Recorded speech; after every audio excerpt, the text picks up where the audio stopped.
Very boring. I mean, look, I admit... That is not the reaction she will be I'm probably not the target market, I would imagine. But, you know, in the first episode, it was her with her good friend, makeup artist, Daniel Martin.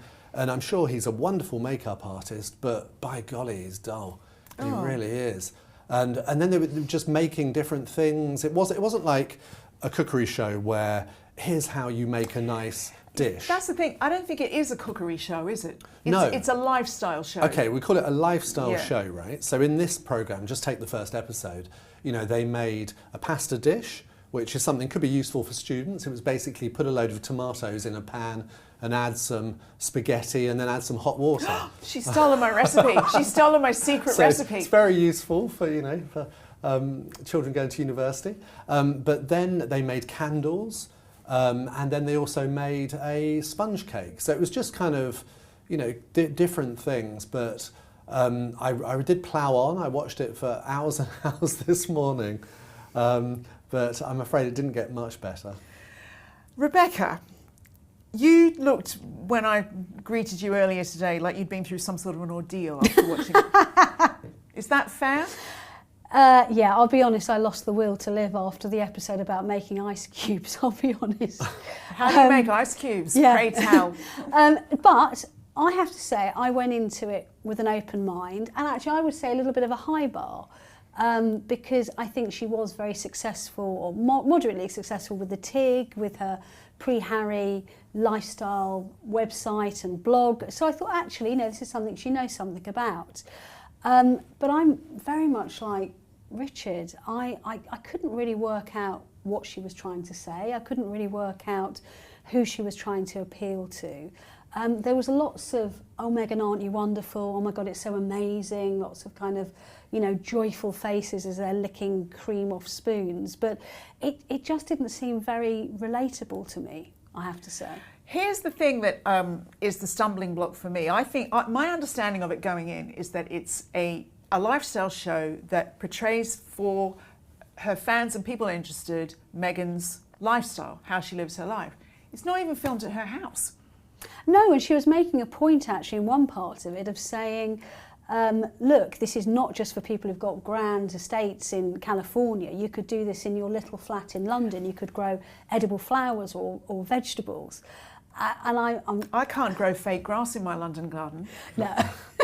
It's like, I just don't have the sunlight that they do in California. Exactly. But she was saying that at the same time as she was harvesting vegetables and fruit that had been grown for her by somebody else at somebody else's house. So again, it just goes back to this relatability factor, and I just don't see who it was appealing to. I mean, there's often, you know, in these cookery programmes, they nearly always use a studio or whatever because, you know, you don't want to have vast numbers of crew in your own house. So we understand that. But if you're selling your lifestyle as a brand, a la Martha Stewart, then you do, a la Delia Smith in the 80s. Well, what I was going to say is this takes things to a new level because, as you say, like one episode would start with her harvesting you know, blackberries from the garden and talking about how she likes to do that in the morning. And then everyone knows that's not her house. So then you're thinking, this is a bit phony. It's weird, isn't it? But what did you make of the use of the children in it, Richard? Yeah, this is really interesting actually because Prince Archie and Princess Lilibet didn't feature in it in the sense that they didn't appear, but they were constantly referred to because, you know, it was Meghan as a mother talking about how she you know, likes to cook for them, look after them. They were preparing for a children's birthday party at one point. So they kind of loom very large, but also they featured heavily in the promotion of the programme. That she gave an interview to People magazine where she talked about them, and crucially on social media, on Instagram, there was a video of Princess Lilibet with Serena Williams and her children, and that was to promote the programme. And so do you think that built in an expectation around the children being in the show? Well, and also it did with me, because Serena Williams, I thought, oh, so she's obviously one of the guests, but yes. She's not in this series. So I wonder if that was a sort of favour to help promote it. But, I mean, there's no two ways about it. She's using the children to promote her programme. Well, she does talk a lot, doesn't she, Rebecca? She refers to herself as Mama throughout the show. Yeah, there's a lot of third-person references, I have to say, which for me personally is a bit of a For turn Rebecca off. English personally, Say that. Yeah, is a bit of a turn off. I mean, I should say that I think there's some good things about it. I mean, I think the cinematography, or however you describe it was, looks gorgeous. was beautiful. Yeah. I mean, I would love to have a Californian mansion and estate and kind of wander around in my sundress waving, you know, bunches of flowers in the air. It's a very beautiful lifestyle, but it's just obviously one I'm clearly never going to be able to afford. Oh, who knows? Who knows? That's, you know, that's blown my illusions about your salary as the royal editor. I thought you were on millions. Richard, one thing I have noticed, there's been a lot of discussion, seems to be a mini stir caused by the Sussex name that's been mentioned in it. Yes, this was one of the few genuinely interesting bits in the series. Was when, so in the second episode, her guest was Mindy Kaling, the actress, writer, comedian, and she has to be said she doesn't know Meghan very well. She only knows her because she appeared in the Archetype series that Meghan produced for Spotify. And so she comes round and they're chatting, and then she makes a reference to Meghan Markle. And that seemed to go down really badly. Meghan actually kind of sort of stopped her and said, no, it's funny, you keep saying Meghan Markle.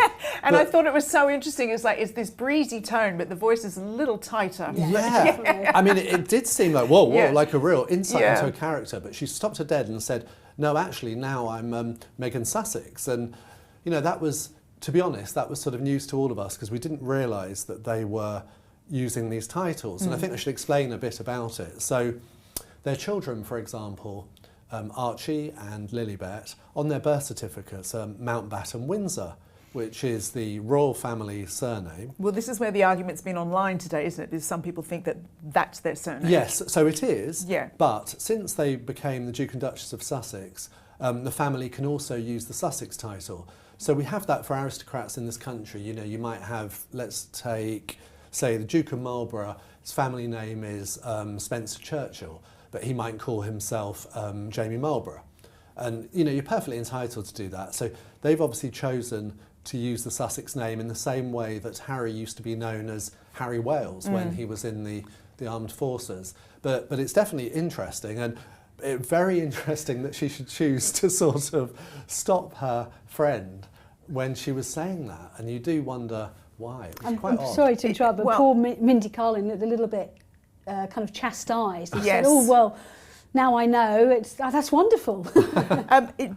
What, if anything, can we read into the significance of that? Like, you know, really being emphatic about I'm a Sussex. I think a switch was slightly triggered, I have to say, with that comment. As you could see that she didn't like it. And actually in the People interview, she makes a point of also emphasising that she loves to be able to share the same family name as her children. Now, you know, there are some people, myself included, that don't have the same name as their family and children.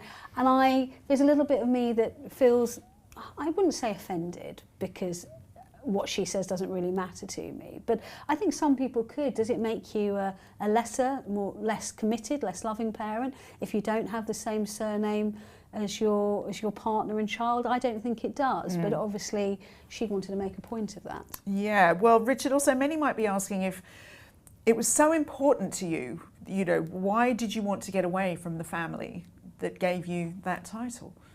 Yeah, that's a very good point. I mean, we've seen this time and time again, that when Prince Archie was born, they briefed journalists close to them. I remember my old mate Omid Scobie going online to say they've made a point of saying that they're not going to use titles. They don't want titles. But then we learnt later in the Oprah Winfrey interview that had become a big issue, that they were concerned that Archie wasn't going to get a title, and they felt they were being hard done by, and it became a big grievance and reason for upset. So in the same way that they've gone to America, you know, a country that's very egalitarian, it doesn't really respect titles like that traditionally, but they insisted on calling their children Prince and Princess, and insist on using these Duke and Duchess of Sussex titles, even though they're no longer working members of the royal family. So, you know, to me anyway, there's a real contradiction there. I thought it was interesting what you were saying, that this idea that Meghan and Mindy Kaling actually don't know each other that well. They met, is that true? That was the only time they've ever met. Yeah, doing the Archetypes podcast. So what did you make of their interaction on their episode then, Rebecca? Mindy made the point actually of saying, look, we're kind of email friends. So it suggests that it probably was the only second time that she'd actually met her. And again, there was a lot from Mindy of saying, oh my God, you're so wonderful, Meghan. Like, this is the most, when you sent me that pot of jam, it was the most amazing moment of her life. Yeah. But interestingly, she reveals that she was the one that got number 50. And she kind of says a bit like, I just kind of casually wondered, like, does that put me in a pecking order for basically 50? And Meghan revealed that actually the first one, and actually I think this was quite sweet, went to her mother because she felt that was the right thing to do. And then she said, I just hope that everyone else who got one would feel, you know, blessed that I sent them one and wanted to share it on social media. But I have to say, I think I'm with Mindy. I think if I got number 50, I'd think I was at the end of quite a long list to receive one. But look, I'm grateful to Mindy because she's clearly an interesting, funny person, and the episode with her was much more entertaining than the one with the poor makeup artist. Because she's funny, but no, he cut his finger. I would say that was the most dramatic incident in the entire 8-episode series, Richard. Do you think someone from a Netflix producer just threw a knife, hoping it would just cut your finger? Come on, do jeopardy. Something. Yeah. Did you think, Richard, that these interviews were similar to how she conducted her interviews on her podcast? They are, in the sense that the point of the Archetypes podcast series was meant to be to hear from the guests. And she had some really interesting guests. You know, you might remember she had her friend Serena Williams, she had Mariah Carey, and, you know, we all wanted to hear about these people. But it ended up, actually, we just heard far more about Meghan. And I think that was I personally would have liked to have had more jokes and hear more from Mindy Kaling. But it is the Meghan show that's made crystal clear. And if you like Meghan, you know, hopefully you'll enjoy this programme. And if you don't, I wouldn't advise watching it. That's a fair enough review, isn't it? I think it was quite subservient television, wasn't it? It was all about putting her in the best light. And as you rightly say, look, this will probably appeal to an audience somewhere, people who like her particularly, but like lifestyling, programming. I think just for me personally, it felt a bit out of date, you know, and that people are doing this on TikTok and Instagram quicker, sharper, you know, and in a much more relevant way that gets it out there to many more people very quickly. It's funny you mentioned those social media platforms, because she said in an interview leading up to the series that she didn't want to be seen as an influencer, but this sort of like beautiful looking, you know, curated fruit salads and floral sprinkled donuts, that is the fodder of Instagram influencing. 100%, that's its raison d'etre. Yeah. So if she doesn't want to influence people, then what is she trying to do? Because surely, at the end of it, she's trying to influence them to buy her products once they've watched the programme. Yeah. So, and actually there's nothing wrong with being an influencer. It almost suggests that that's slightly beneath her and that she wants to be an entrepreneur, she said, you know, a kind of leading female entrepreneur. But, you know, influencers, I would venture, many of them earn probably more than all of us sitting here together in one go. I don't like to think about it. Do you know what I mean? So it's not an unsuccessful career to have. But that's the thing. If you want to be an entrepreneur, Richard, it's what are you entrepreneuring? You need to become influential and influencer first. Sure. Well, I mean, in a way, it's just a sign of how things haven't worked out for Meghan, because, you know, she left behind that. She tried to, you know, be an influencer, start the TIG. I mean, no one had heard of that at the time at all. It was very minor stuff, in the same way that most people hadn't heard of her. But she happily, willingly left that behind to become a princess, and then she was going to be a stateswoman, a figure on the world stage. Well, the fact she's back doing this, really, as a sort of influencer type, shows that things haven't worked out, to me. Interesting. What did you make of that? There was at the start of the Mindy episode, she says something like, I realise Mindy's coming and I don't have anything to feed her. But then there's like a massive big basket of eggs on the counter and she opens the fridge and it's full. It just seems a bit... Insincere? So is it contrived? Is it like, should someone have done a different script to go with the full basket of eggs? Yeah, I thought that didn't work because we know from the sort of pre-publicity that it's not her home. And so then sort of, oh, who's going to turn up at my house kind of thing. It's just weird, And, not many people have a fridge as beautifully clean and ordered as hers. So it was all there ready for her guest's arrival. And then there's, sort of like all the beautiful outfits. It's like, I guess, again, to my point, it's a lifestyle show. It's not meant to be real. It's aspirational, right? How she did not splash something on her clothes, I do not know. I mean, or maybe I am, I'll be honest, I am very clumsy. I mean, I can't make a cup of tea without spilling something. But she was pristine at the end of every episode, and I must applaud her for that, I have to say. Did you learn anything? I know the Ice Cubes episode caught your attention.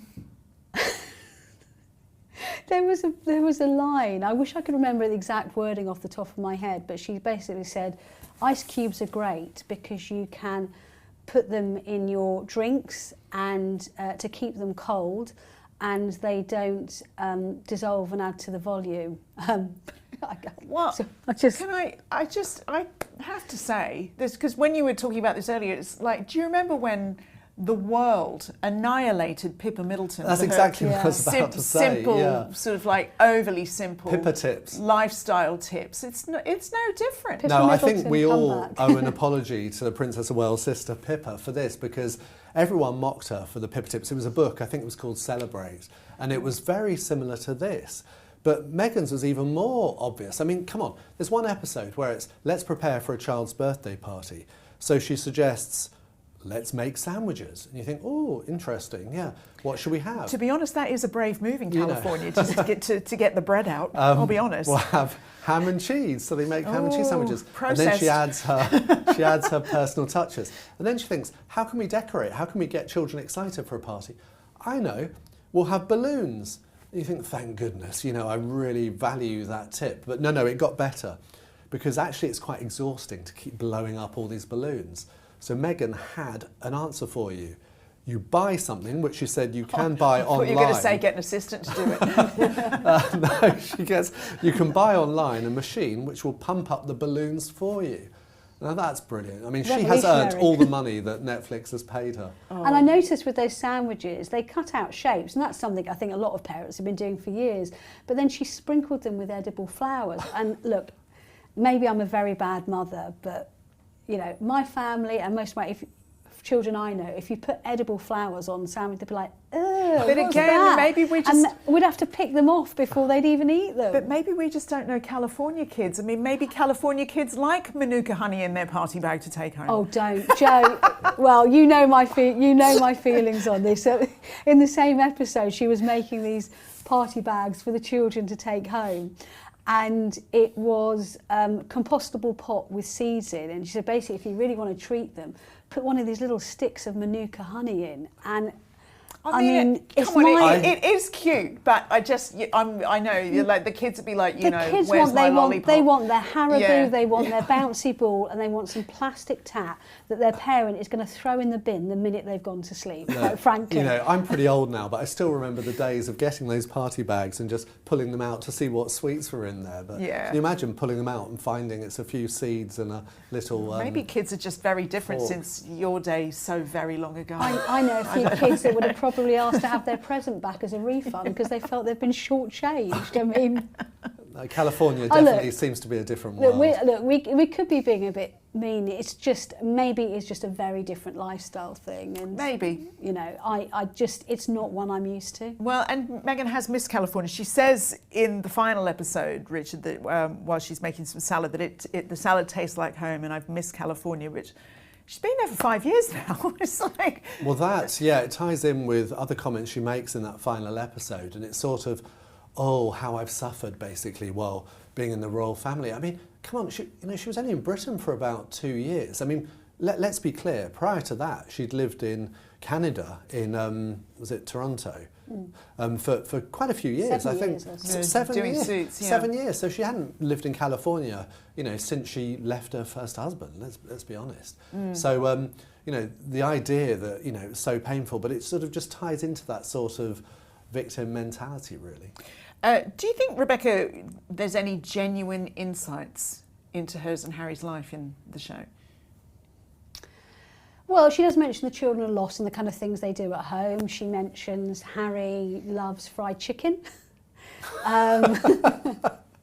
There's a little video that, a movie video of her walking with Delphina, one of her friends, in the Hollywood Hills, and you can hear Harry behind the camera laughing as he jumps out and surprises them. And obviously Harry does make an appearance at the end. But I think this goes back to the original point that we were making. If you want people to buy into your lifestyle and want to emulate it, it needs to be authentic. And I'm not sure there was that many insights into their lives personally. And also on that note of authenticity, Richard, she does in a lot of the episodes sort of constantly say she's not an expert. So you just are wondering, if she's not the expert in cooking, and you can go to experts in cooking, you can go to experts in interior decor, you know, on any platform you choose, it's like, what's the point? Yeah, so for example, before she bakes a cake, she made the point, I don't really like baking. Yeah, okay, fair enough. But I think, to be fair, she then wants to show, actually, you know, it's not that hard. This is how you can bake a tasty cake. But the point is, it's not a cookery show. It's not an expert show. So it's her lifestyle. It's kind of, because remember, this ties in with the business, the lifestyle business. It's basically, I mean, let's be frank, it's all about money, and it's how you can buy into Meghan's enviable lifestyle. But I guess that's, to me, it's like the question is there, is like, what is the lifestyle? If you're, I don't like baking, but here I'm going to bake for you. So why are you watching the person who doesn't like baking and admits to not being that good at it doing it? Well, I think you would watch it just because you enjoy spending time in Meghan's company. Right, That's Netflix obviously hopes there's a lot of people who do out there, and the proof will be in the expertly made pudding. And to be fair to her, she clearly enjoys spending time in the kitchen. She's clearly a keen, enthusiastic amateur cook. Well, is she? I don't know. It's not her kitchen. You know. Well, that's true. But I think you have to be reasonable about these things. And she does clearly enjoy things. You know, she's quite talented at presentation, presuming it's her that's done this and not food stylists. And we see her doing, you know, some of the presentation herself. It looks very beautiful. I mean, I don't have an arty bone in my body. I could not make a plate of crudités look lovely.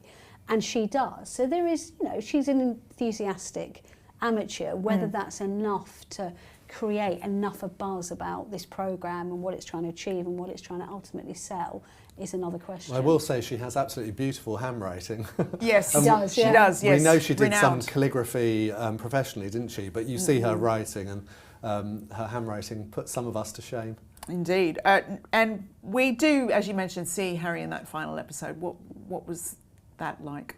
It was quite a blink or you'll miss appearance. I mean, she references him in a few of the episodes and then says in this 8th episode, oh, my husband's just popping by to come and see. And she has popping by to his house, or just... No, to the house that she's filming in, along with her mother Dory and a few friends, to celebrate her, basically, and the start of her business.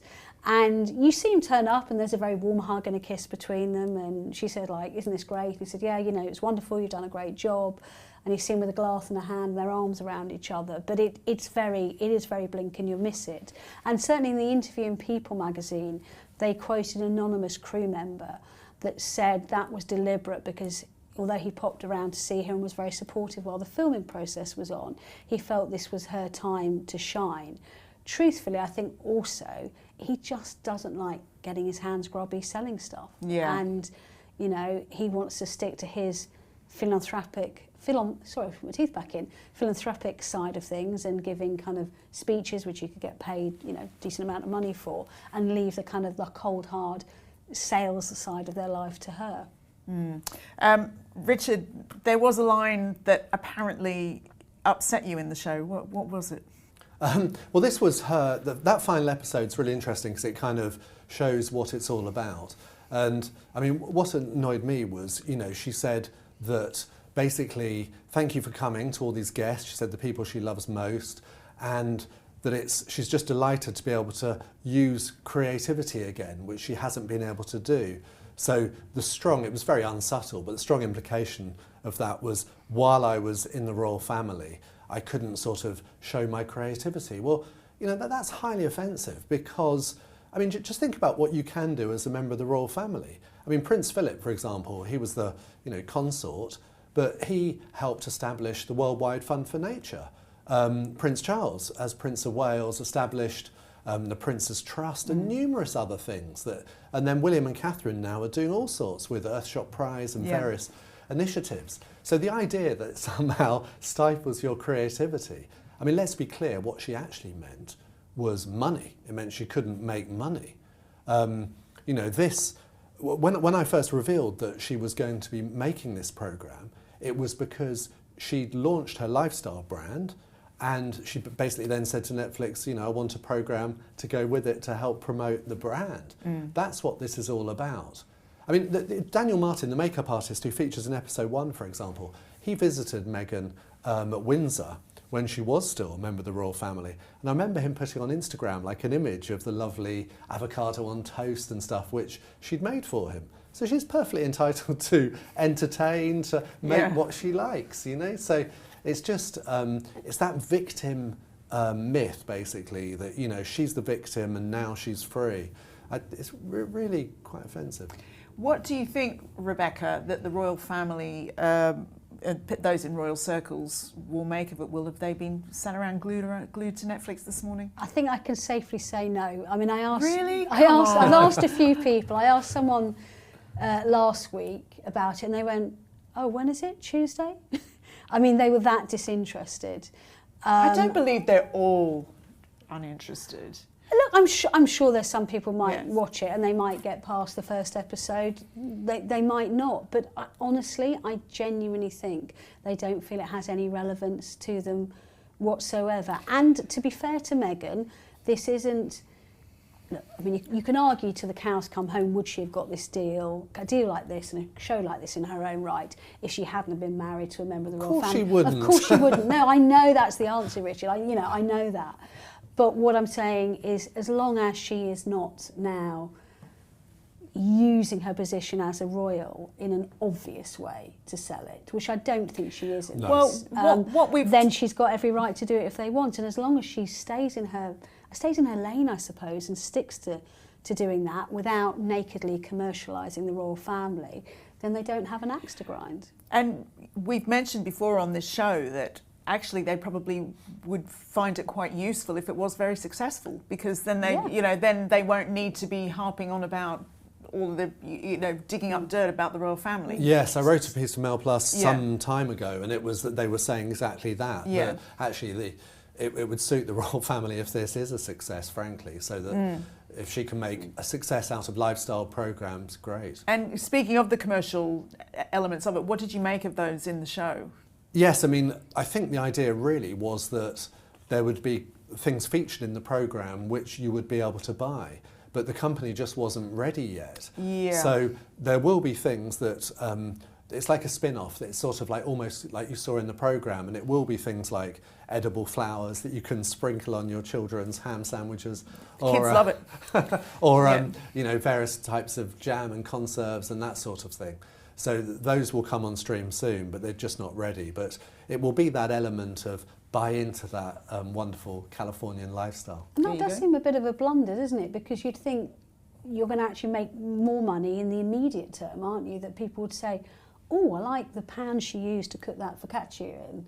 I want to buy that pan. Let me click on a link and do it. Will they remember it if it comes out in a few months' time? I mean, well, there's no question they've had problems. Yeah. I mean, remember that it was officially launched as American Riviera Orchard. Yeah. That's been abandoned now. We've got, and it's not with Love Meghan, the brand is as ever.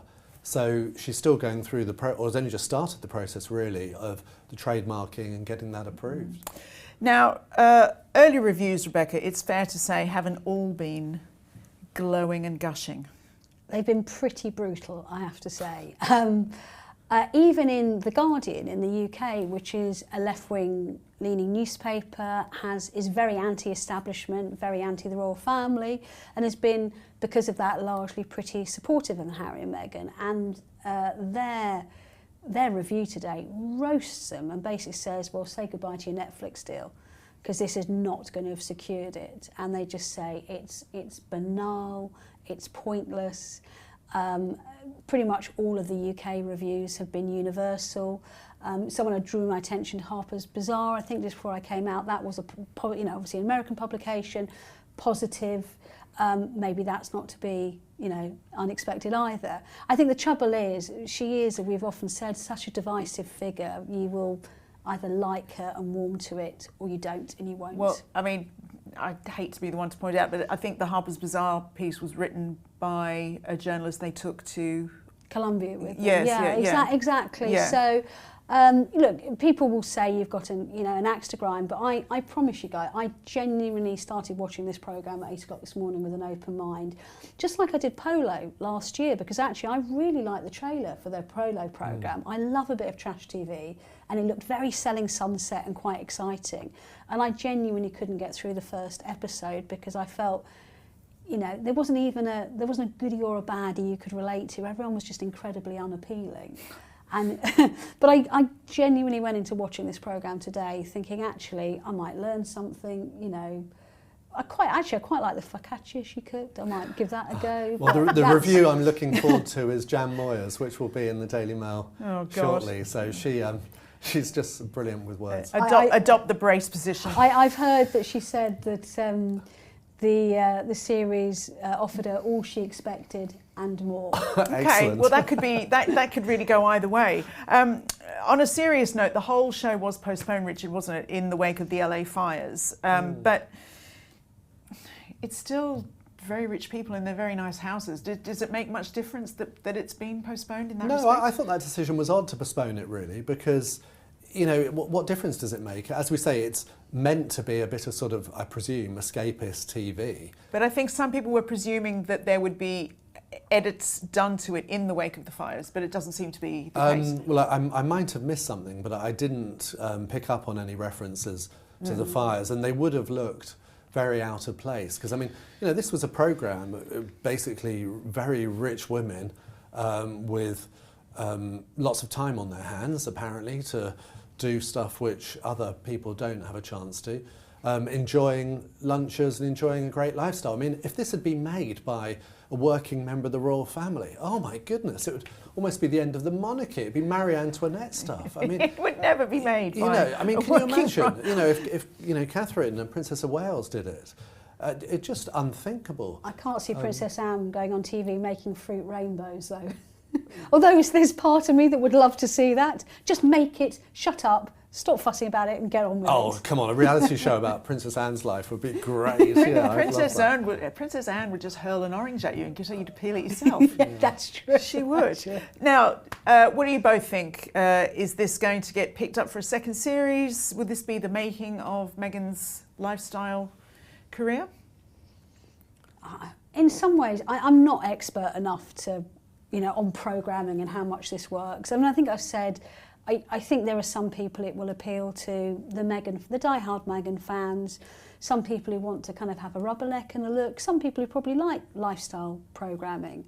I think other people just will not want to watch it because it's her, and anything she does won't float their boat. I say, as someone who's watched every minute of the 8 episodes, which are over half an hour long, I just came away, I think, well, you saw me, my shoulders down, feeling like I'd lost about 4 hours of my life. And a failure as a mother because I don't sprinkle edible flowers on my children's. Well, my prediction is there could be another series, but essentially only if Harry and Meghan agree to give more of themselves to Netflix, that in addition to this, they do something like the series they did before, which was a big hit, which I'm afraid will involve talking about the royal family again. I think if they want a lot more money from Netflix, they will have to do something like that. I think I'm pretty confident in saying that no way will they get another lucrative deal for programmes like this. And interesting, that's what the Guardian review that I mentioned a few questions earlier said. People, the one project they've had that's been very successful involved a lot of whinging, a lot of cattiness about the royal family, a lot of family put my teeth back in again, a lot of family revelations. And that's the one thing they've done that's been very successful. Everything else they've done trying to branch out of that has been an unequivocal flop. So, well, if you want to check it out, Meghan's new show, As Ever, is on Netflix, and though you may feel after that we've done the work, so you don't have to, we will be back on Thursday with a new episode of Palace Confidential. We definitely hope you tune in for that. Just time to say thanks to Rebecca, Richard, and to you for watching, and we'll see you then. Bye-bye.